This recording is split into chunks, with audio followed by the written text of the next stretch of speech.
yung ginawa ni Kabro dyan. Parang nagmuni-muni mag-isa. Lapitan ko kaya. Bro, ang ako dyan. Aga mo nag-ano ah. Parang seryoso ka. Pahangin ng gapang dahil mainit ang bahay. Kaya nagpahingin ako dito sa maraming mangga dahil gusto ko sana mamuha ng mangga dahil pahinog doon. So dito dahil bunga. Anong pala ako sa'yo? Bulak ko lang, namalo ka. May tanong pala ako sa'yo. Anong klaseng tanong naman? Gapang, puro ka ng tanong, puro tanong. English to, tapos ang gusto niya. Sakit lahat talaga eh. Iba to yung mga English na yan. Okay, ka muna. Ang sabi kasi niya sa akin, William Merime daw. Hindi ko maintindihan. Ano daw yung William Merime sa Tagalog? Nandiyan ka na mas mga diskarte na yan na walang silbing mga tanong na yan. Seryoso nga to. Sabi nung kachat ko, ano daw ang Tagalog ng William Merime? Pakasalan kita. Sira ulo ka talaga, no?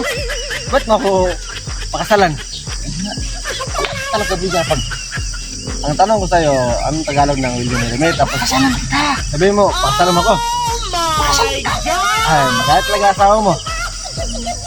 Parang nabakla ka na. Kasi tanong. Nagtanong ka. Tapos sagutin kita. Kaya nga, Pabalagbag ng mga sagot mo din. ang tanong ko sa'yo, anong Tagalog ng William Merime?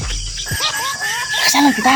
Hindi na mo. Tigas ang ulo. Pusa irin. Sira ulo ka talaga. Bakit pakasalan mo ako? May asawa ka, tapos ngayon, pakasalan mo ako. Ay, bigapang. Wala ka talaga. Mahina na ang utak mo. Kaya nga nagtanong ko sa'yo kasi mahina yung utak ko. Ano yung Tagalog sa William Merime? Pakasalan nga kita. Nandito mo. Ba't mo ako pakasalan? Pakasalan nga kita. Nandito mo. Ba't mo ako pakasalan? Ikaw pala nasira ng ulo. Lalaki ako, pakasalan mo ako. Hindi mo silbi to. Hindi mo silbi. Ang maganda ko, anong kumangga. Parang kausap ka. Mga nasagutin mo na ako anong Tagalog ng William Merime. Pakasalan nga kita. Pakasalan? Ba't mo ako pakasalan? Ang utok pa. Wala talaga ang utok mo. Ay, utok. William Merime, ha? Ano ang Tagalog? Pakasalan kita. Ba't mo? Bigapang. Ba't mo pakasalan ako? Lalaki man ako. Pwede ba yun?